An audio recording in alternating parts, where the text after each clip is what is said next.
Vamos a empezar. La primera diapositiva con la que quiero iniciar esta plática, seguramente que muchos de ustedes vieron esta película.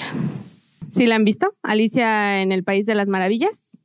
Entonces, hay un punto aquí bien importante. Llega Alicia y le dice al gato, ¿qué camino debo tomar? ¿Y qué le contesta el gato? ¿A dónde vas? ¿Ok? Entonces, eso depende en gran parte del sitio al que quieras llegar. Y ella dice, no me importa mucho el sitio. Entonces, tampoco importa mucho el camino que tomes. Entonces, ahora, si lo vemos desde el punto de vista de nosotros como personal de enfermería, yo dije, bueno, ok, mi plática se llama Estrategias para la seguridad en la administración de medicamentos. Podemos haber sacado una lista impresionante de cosas que se pueden hacer para mejorar la seguridad del paciente. Y mucho más en un ámbito que es 98% nos corresponde a nosotros. O al menos esa es la idea que tenemos. ¿Ok? Entonces, cuando ya se trata de un error, la verdad es que ese 98% pasa a ser como un 2%, porque entonces empezamos a decir que fue responsabilidad de la farmacia, del doctor, de quien me lo llevó, de quien lo entregó, de quien lo guardó, de quien me lo pasó para que lo administrara, de quien lo administró, de quien lo registró, y entonces se va haciendo una gran lista de personas que tienen la responsabilidad en la administración de los medicamentos. Como nosotros sí queremos saber qué camino tenemos que tomar, ¿qué tenemos que saber primero? ¿Cuáles son los errores más frecuentes? Primero debo de saber cuáles son esos riesgos que tiene mi paciente. Ahora, nosotros estamos inmersos en este caso, cuidados intensivos, donde hay muchísimas cosas alrededor del paciente. La medicación es uno de los puntos más importantes para que se restablezca ese paciente, pero no es la única situación y sin embargo yo tengo que estar dentro de todo eso. La medicación, el traslado, el confort del paciente, la prevención de las lesiones, muchísimas cosas. ¿Ok? Entonces, para poder hacer una ponderación de la gestión de riesgos, ¿qué teníamos que hacer primero? Primero tengo que saber cuáles son los riesgos que hay. Entonces debo de conocer perfectamente bien mi entorno para saber entonces hacia dónde me voy a dirigir. No solamente qué riesgos hay, qué errores se han cometido. Entonces me voy a la retrospectiva y entonces veo cuáles son los errores que más se han cometido en mi servicio o en mi área. ¿Ok? Porque entonces, una vez que yo aplique la gestión de riesgos, entonces puedo saber a cuál le voy a dar más prioridad, porque ahorita van a ver en la búsqueda de la revisión bibliográfica, pues hay muchísima información acerca de esto. ¿Ok? Entonces, primero debo de saber cuáles son los riesgos y cuáles son los errores que hemos tenido con nuestros pacientes en nuestra área, porque yo les puedo decir, no son los mismos errores ni son las mismas situaciones que se cometen en un hospital como este, o en el caso de nosotros, Hospital Infantil, o en el Instituto Nacional de Pediatría, o en España, o en Estados Unidos, son cosas muy distintas. Entonces, cada área debe de hacer su forma muy específica de su gestión de riesgos. Incluso en un mismo hospital, en una misma institución, no es lo mismo cuidados intensivos que urgencias, o cuidados intensivos neonatales que otro tipo de terapia. Cambia completamente el contexto. ¿Ok? Entonces, por eso es tan importante que yo pueda identificar los riesgos que tengo yo en mi área. No los que hay en mi hospital, los que tengo yo en mi área.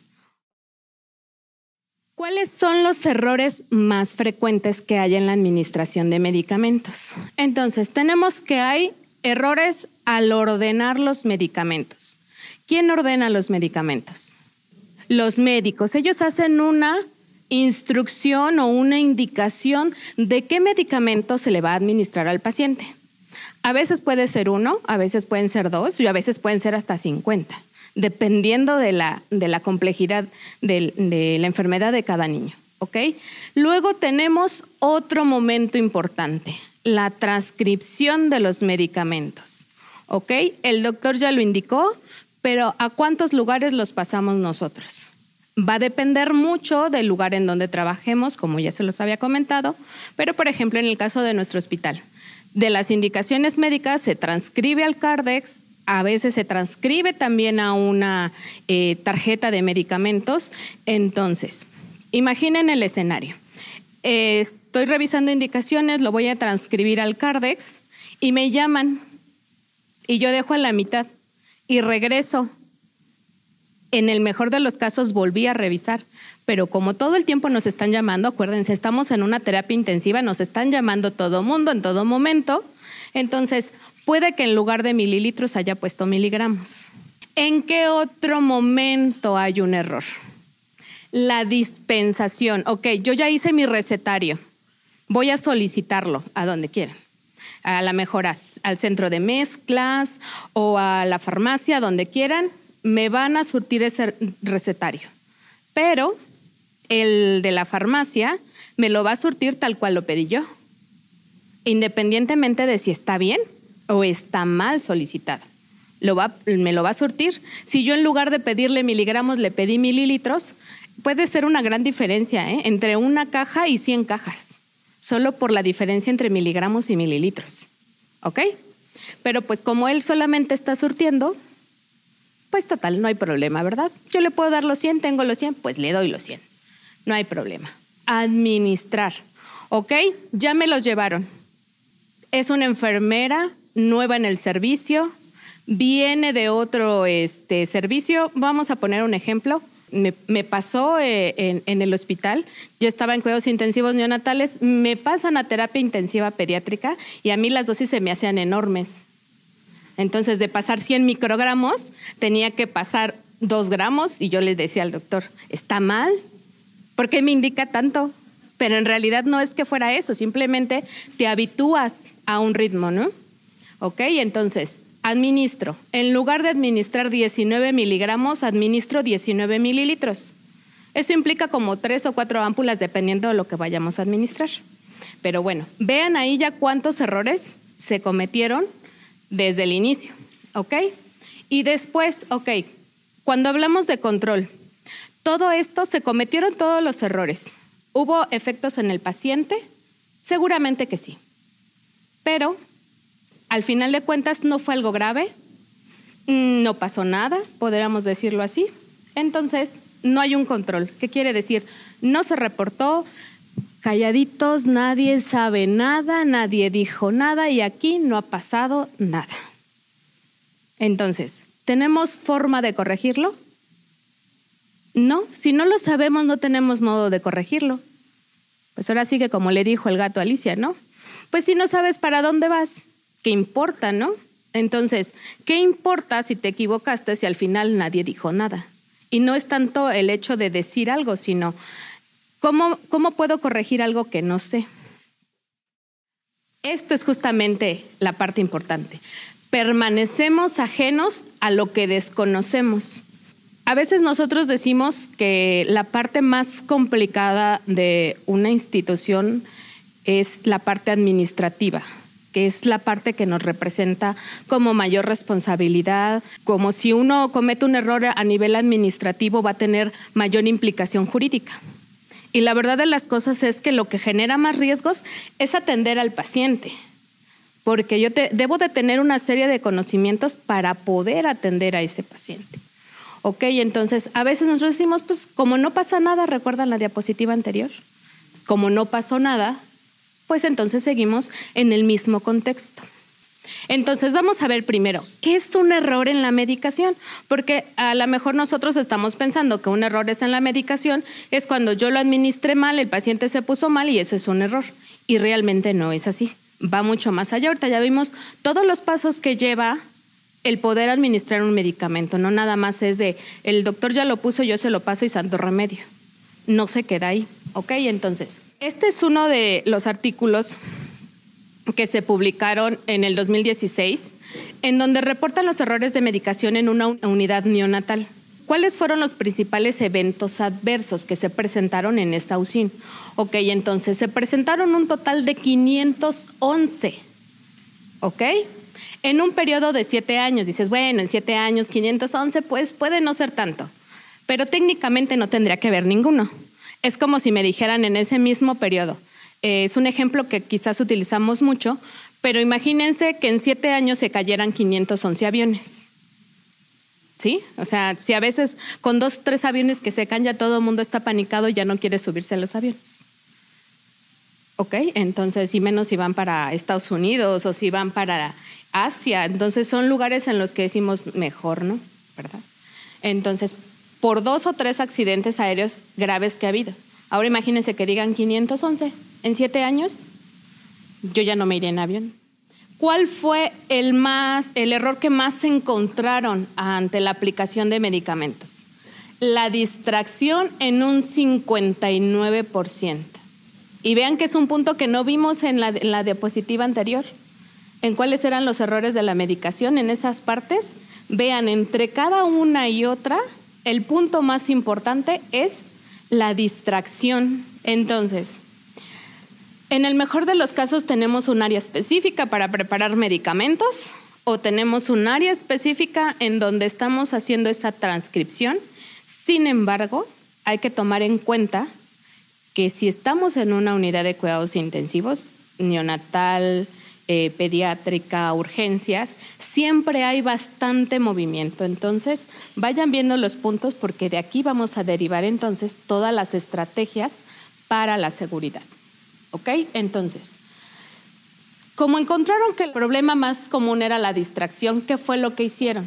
Algunas acciones correctivas simples, como alertas, protocolos, sesiones clínicas y cursos, y acciones complejas como el análisis de causa para saber entonces qué estaba pasando. Entonces, pues vamos bien, ¿no? Ya venimos al curso, ya nos enseñaron gestión de riesgos, vamos bien. Una vez que ya vieron que el factor principal era la distracción, vieron, ahora díganme cuáles fueron los errores más frecuentes en los puntos que ya habíamos visto. Que el error más grande, ¿dónde creen que era? En la administración de medicamentos. ¿A quién le toca? A enfermería, ¿ok? Reacciones adversas, porque bueno, uno nunca sabe. Yo pude haber hecho todo el proceso bien, pero de todos modos el paciente se puso mal. Que este caso es una reacción adversa, que al final de cuentas es otro punto que tampoco notificamos. La reacción adversa, a veces nosotros pensamos, todos los medicamentos deben de tener una reacción, pero técnicamente lo que dice farmacovigilancia es que los medicamentos deben de ser lo menos agresivos para el paciente. Y entonces nosotros tendríamos que estar reportando, por ejemplo, paracetamol. Es un medicamento que consideramos como muy inocuo, que no pasa nada, ¿no? Entonces, a veces tenemos a lo mejor un poquito de urticaria, alguna cosa sencilla y decimos, somos alérgicas al paracetamol. Pero realmente es una reacción adversa. Nosotros tendríamos que estar reportando esa reacción. Y la verdad es que si le buscamos, les apuesto que prácticamente no hay notificaciones para ese medicamento. ¿Ok? Entonces, la prescripción, que tampoco hay que quitarle su parte a la prescripción. Alguien que prescribe mal con alguien que no tiene precaución al administrar, pues hacemos un buen combo. En este estudio, ¿a qué conclusión llegaron?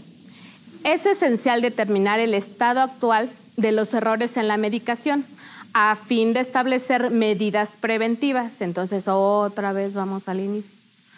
Tengo que conocer cuál es lo que voy a corregir. Tengo que saber hacia dónde voy. ¿Ok?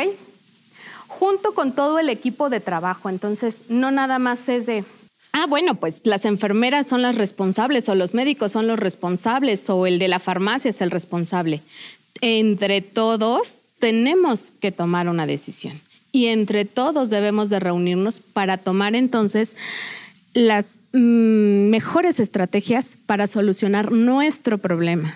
¿Ok? Entonces, y las buenas prácticas y promover un clima de seguridad.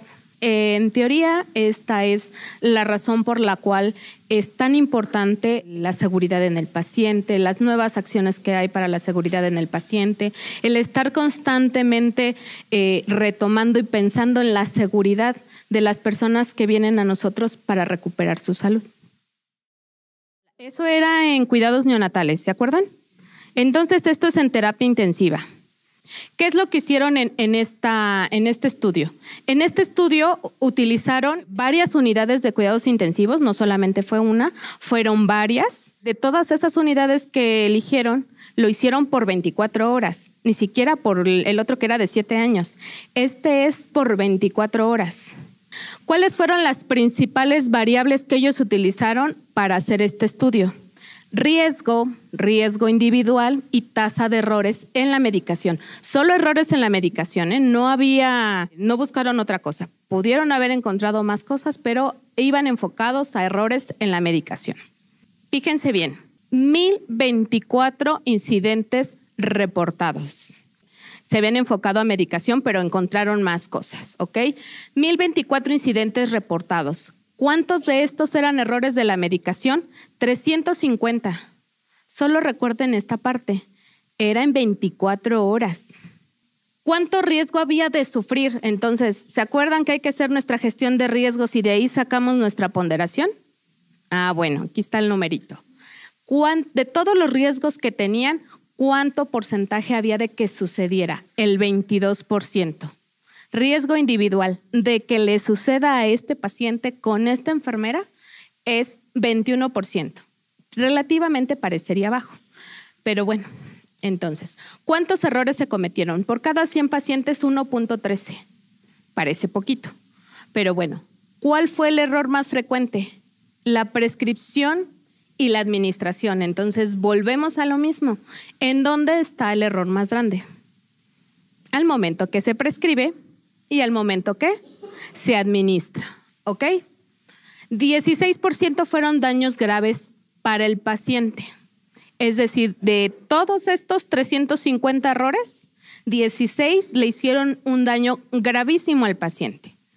Aquí no especificaba si el paciente había fallecido, si había estado más tiempo de hospitalización, si había tenido alguna lesión en alguna parte del organismo, si había causado un daño permanente. No especifica, solamente nos dice que el 16% fueron daños graves.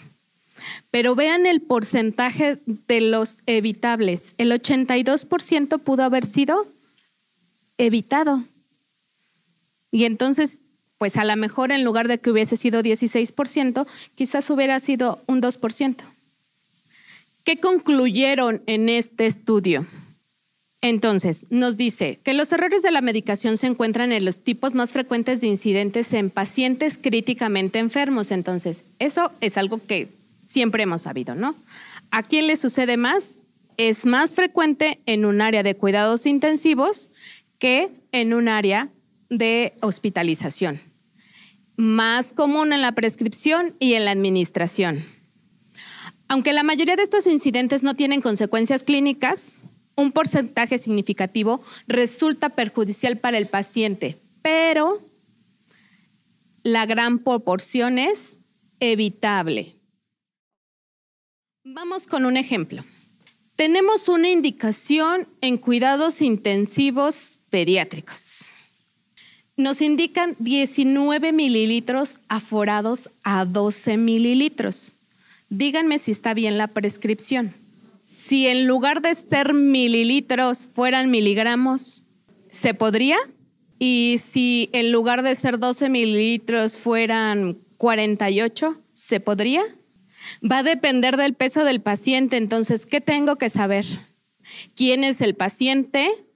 ¿Cuánto pesa?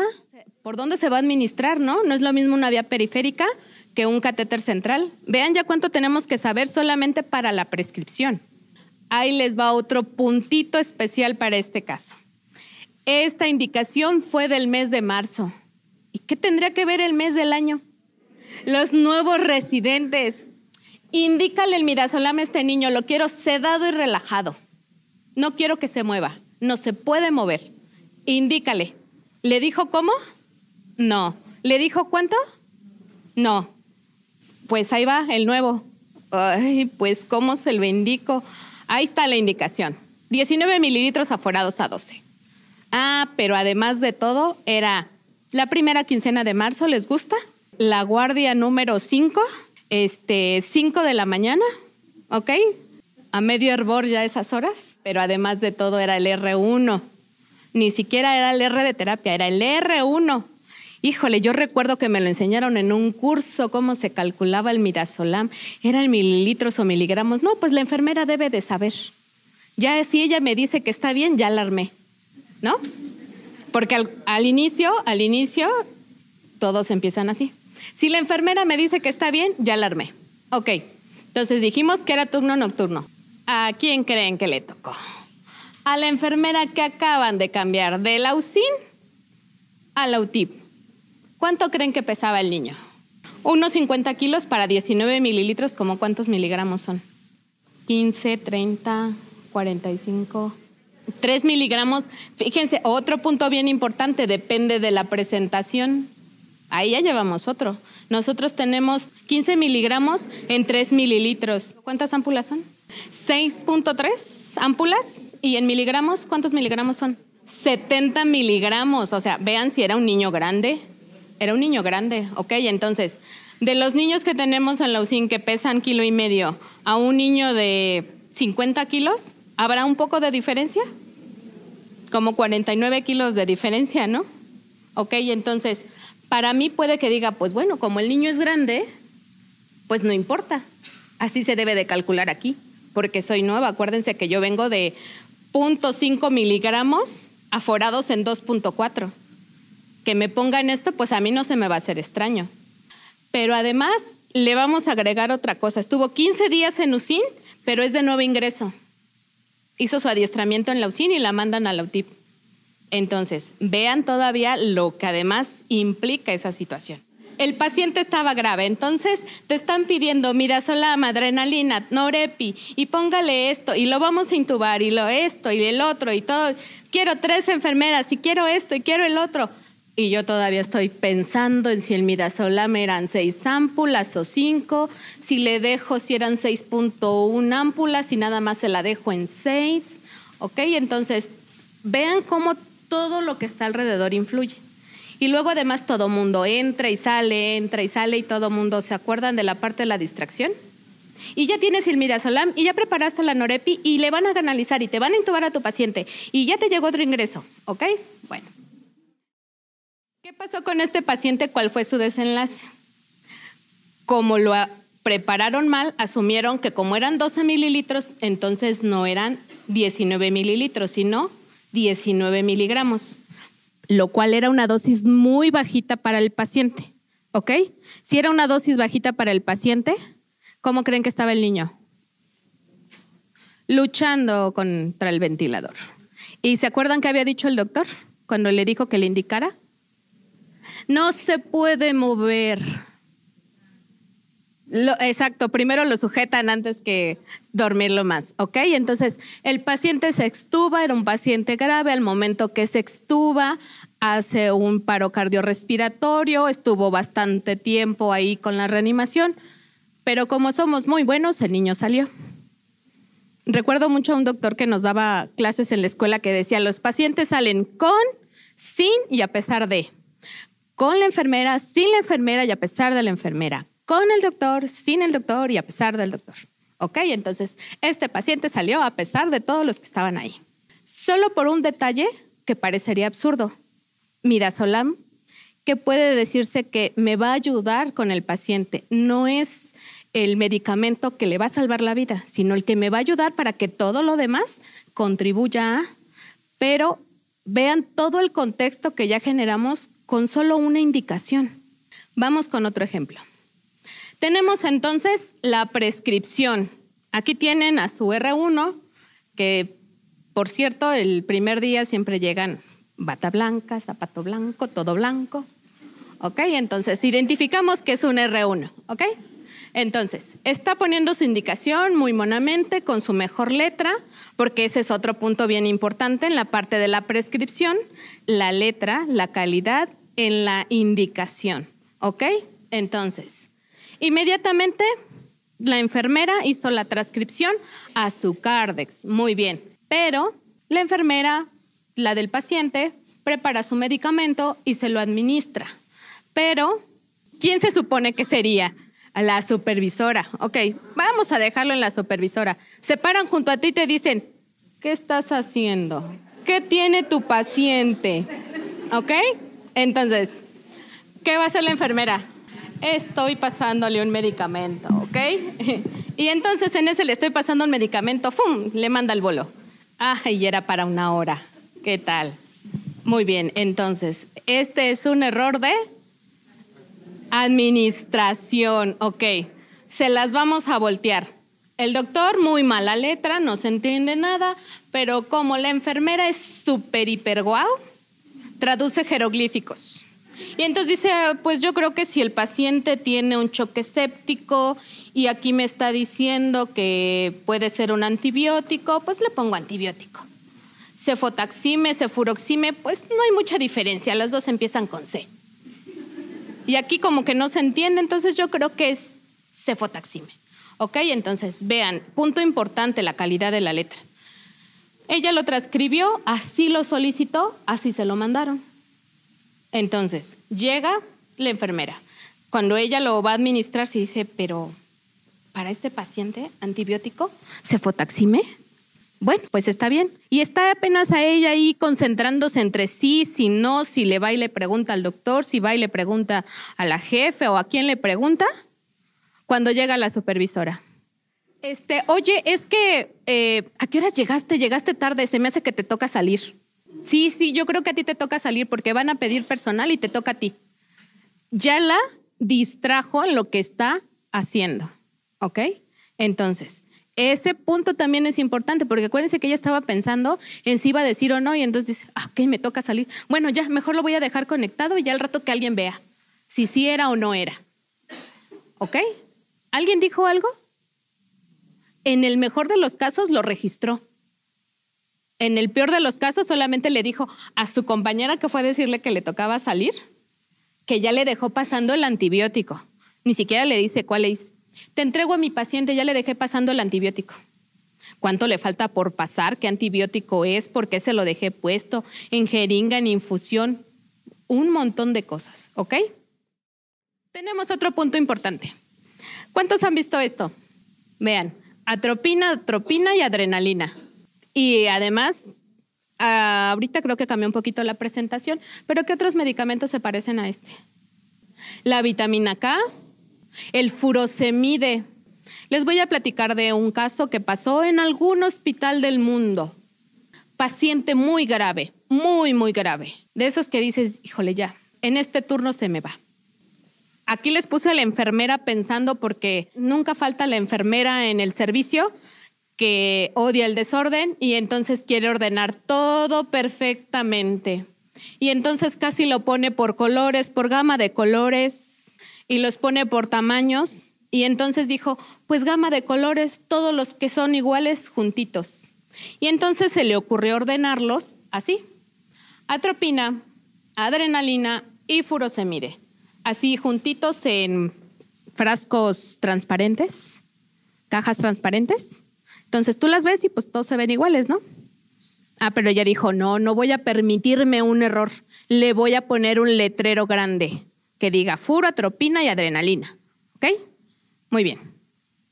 Ahora imagínense que ese paciente muy grave les dice, no ha orinado, vamos a pasarle furo. Y entonces, pero prepárame también, sabes que ya se va a acabar la adrenalina. Prepárame la infusión de adrenalina. La misma enfermera. Y entonces, como es bien eficiente, corre y va a preparar todo lo que le indicaron. Hizo su membrete y todo lo transcribió perfecto, porque acuérdense que es muy buena la enfermera. Como ella lo hizo todo perfecto, iba muy bien, pero ya la estaban presionando. Ya, apúrese, enfermera, era para ayer. No era para ahorita, era para ayer. Ya quiero esas infusiones. Ella agarra de cualquiera que sea del que se acordaba que estaba ahí, pero no contaba con que, además de todo, los ponían por orden alfabético. Entonces ella se acordaba que primero estaba el furo, agarró las 2 ámpulas de furosemide, las cargó, las diluyó, fue y se las administró al paciente. Y hizo lo mismo con la adrenalina, agarró donde sabía que estaba la adrenalina, agarró la adrenalina, la preparó y se la infundió al paciente. Cuando le estaba infundiendo la adrenalina, ¡zas!, se pone mal el paciente. Cae en paro, lo reaniman, paciente de onco, choque séptico gravísimo, no sale el paciente. Pues bueno, ni modo, de por sí era algo que se esperaba con ese paciente. Todo iba muy bien en su conciencia. ¿Hasta qué creen que pasó? Pues ya se fue el paciente, está recogiendo todo y entonces se da cuenta que lo que le administró no fue furosemide. en el bolo. ¿Se acuerdan que habían pedido un bolo de furo? No fue furosemide, fue adrenalina en bolo. Y lo que ella le puso en la infusión fue el furosemide. ¿Creen que haya tenido que ver con la muerte del paciente? Seguro que sí. ¿Alguien dijo algo? No. ¿Por qué nadie dijo nada? Nadie se dio cuenta y porque además era lo esperado para el paciente. Si no hubiese sido lo esperado, todo el mundo hubiera buscado ¿qué pasó? Este paciente no tendría por qué haber fallecido. Pero como el paciente se esperaba que falleciera, pues nadie dijo nada. Y entonces nadie se enteró. Entonces, ya nos quedó un poquito más claro toda esta parte de lo que significa saber hacia dónde vamos. ¿Cómo tengo que identificar todos los riesgos que tengo alrededor en la administración de medicamentos? ¿Cuánto implica realmente en la responsabilidad de administrar un medicamento? O sea, va mucho más allá de solamente llego, hago bien lo que me toca, le administro, lo anoto, lo registro y me voy. No es solo eso, porque además algunas veces decimos, oye, ¿sabes qué? Yo creo que esta dosis está mal. Y entonces la mayoría de las veces escuchamos que dicen, sí me lo indicaron. Oye, pero es que yo creo que está mal. No sé, el doctor así lo puso. Y fue el R5. ¿Ok? Entonces, él no se puede equivocar. ¿Ok? Porque tiene más experiencia que yo que vengo de la UCI. Entonces, ahora sí, vamos al punto de las intervenciones. Este artículo es una revisión sistemática. ¿Qué quiere decir? Revisamos un chorro de artículos para poder sacar información. ¿Qué fue lo que encontraron? ¿Cuáles fueron las intervenciones más eficaces para la prevención de errores en la medicación? ¿Cuáles fueron los que tuvieron mejores resultados? Orden médica computarizada. Tenemos otra cosa, sistemas intravenosos. Cuando hablamos de sistemas intravenosos estamos hablando de las bombas de infusión, que son sistemas intravenosos de infusión electrónica. Modos de educación. No nada más es voy y les digo que es la seguridad, ni voy y les digo que es los errores en la medicación, porque podemos haber dado una lista enorme de cosas que hacer y punto. Pero si yo no creo que en mi lugar de trabajo los necesite, no los voy a aplicar. Aun cuando venga el secretario de la OMS y diga, tienen que ordenar sus medicamentos de esta forma. Si yo no creo o si no considero que los necesito en mi lugar de trabajo, no los voy a aplicar. Protocolos y directrices y la participación del farmacéutico. Ese es un punto bien importante que casi no hemos tomado en cuenta. Entonces, el sistema computacional. Tenemos entonces el expediente electrónico. En el expediente electrónico, la mayoría están diseñados de esta forma. Se supone que cuando yo voy a meter una indicación médica, número 1, me estoy evitando este punto de la mala letra. Punto número 2, tiene candados de seguridad en los rangos terapéuticos, porque te pide la edad y el peso del paciente y entonces en automático te debe, lo digo te debe porque aún ahí tiene muchos errores, te debe poner si te estás excediendo del rango terapéutico. Porque además en muchos de los casos te pone ahí un punto donde dice omitir. Y entonces, pues, ¿qué le tengo que poner? Pues ponle omitir para que te salga ya la indicación. ¿Ok? Entonces, ese es un punto que ahí tendría que tener un candado más severo. ¿Ok? Entonces, este es un punto importante para la seguridad. Porque entonces me ayuda con esos rangos terapéuticos y me ayuda con esta parte de la calidad de la letra. Entonces, tenemos que son los sistemas de infusión. Y me fui específicamente con esta bomba. Esta bomba se llama Alaris, es una bomba nueva DVD. Precisamente quien la diseñó, todos los puntos de seguridad que lo diseñaron, fue un enfermero. Y fue un enfermero porque se dio cuenta de todas las problemáticas que nos da una bomba de infusión. Generalmente pensamos, pónselo en una bomba, es muy seguro. Pero la verdad de las cosas es que no. Uno de los puntos que tienen las bombas de infusión es que si está ocluido y la infusión es muy pequeña, por ejemplo en la UCIN punto 1, tarda a veces hasta 9 horas en sonar que está ocluido. Imagínense 9 horas sin el medicamento. Ahora imagínense que esa infusión era de adrenalina. 9 horas sin pasar. Bueno, no creo que hubiera durado tanto sin adrenalina, ¿verdad? Exactamente, no hubiera durado tanto. Pero bueno, imagínense cuánto riesgo tiene. Bueno, ¿qué hace esta bomba? Inmediatamente que empiezas a sentir resistencia, porque ese es otro punto. La bomba de infusión puede que sienta resistencia, pero está diseñada para eso, para romper un poco la resistencia. Entonces se infiltró y sigue pasando y sigue pasando y sigue pasando y sigue pasando.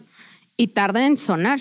Esta bomba, ¿no? Lo que tiene aquí es un control de la presión en el sistema intravenoso. Yo le puedo programar cuánto de rango de presión quiero. Entonces, dependiendo del sitio en donde se está infundiendo, es la presión que tiene esa vena. Entonces, si rebasa ese límite de presión, la bomba suena. Entonces, tarda entre 5 y 10 segundos en sonar después de que se ocluye. Otro punto importante, ¿cuántas veces no nos ha tocado? Chin, se me olvidó abrirle las llaves. Y ya empezaron a sonar las bombas. Y ahí voy. Pues, ¿qué hago? ¿Qué haría uno si está ocluido? Si tiene cerradas las llaves. Pues las abres, ¿verdad? ¿Y qué pasa con todo lo que ya se juntó ahí? ¡Fum! Ya se fue el bolo. Ay, ¿por qué se hipertensó el paciente? Yo no hice nada, solo le abrí la llave. Ah, ok. Lo que pasa es que las bombas no tienen ese sistema. ¿Qué pasa con esta bomba? Como tiene un control en esta parte del final, esta no la trae esta presentación, pero tienen un control.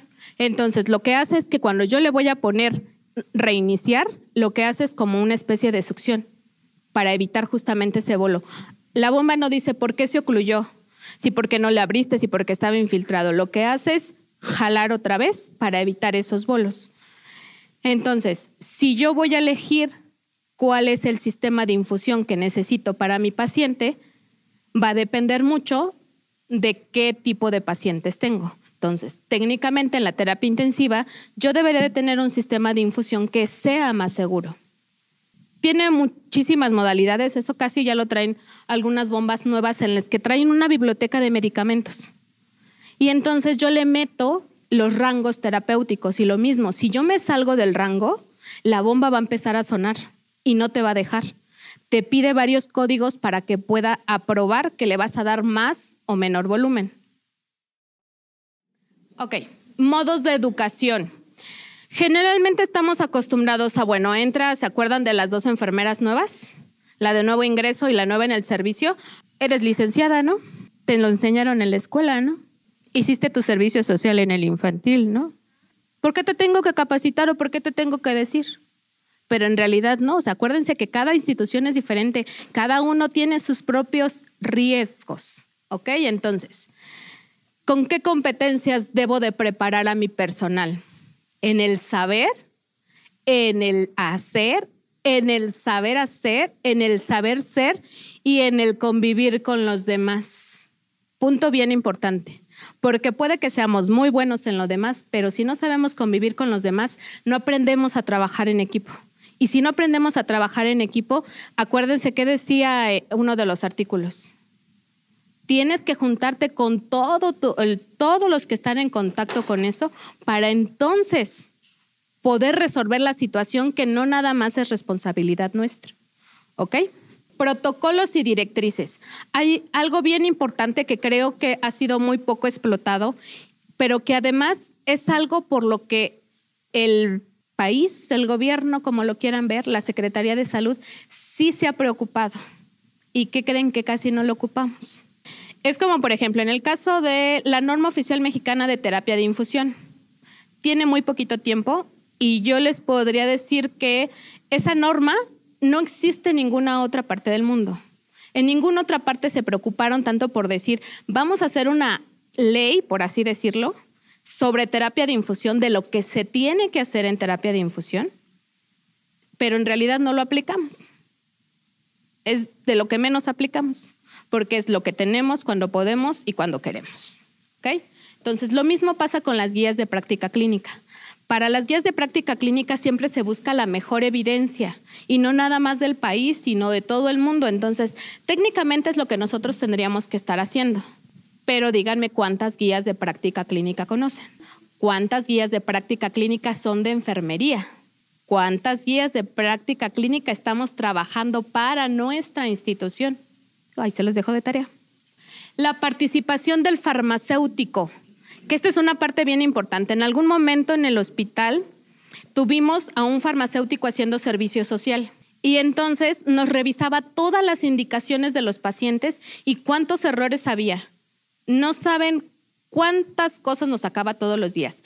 El error tiene error en el rango terapéutico, está mal en la dosis, está mal en la dilución, está mal en la concentración, todo estaba mal siempre. Ahorita con los centros de mezclas tenemos esa ventaja. Su medicamento sale fuera del rango terapéutico, ¿lo autoriza o lo corrige? Su medicamento está mal en la concentración, su medicamento está mal en la dosis, su medicamento... Nos están como todo el tiempo verificando cuando nosotros hacemos algo mal en la transcripción o al solicitarlo. Pero si quien me va a dar los medicamentos no tiene ni idea, pues nos da las 100 ámpulas, ¿verdad? Y pues uno feliz porque llena su almacén. ¿Ok? Listo.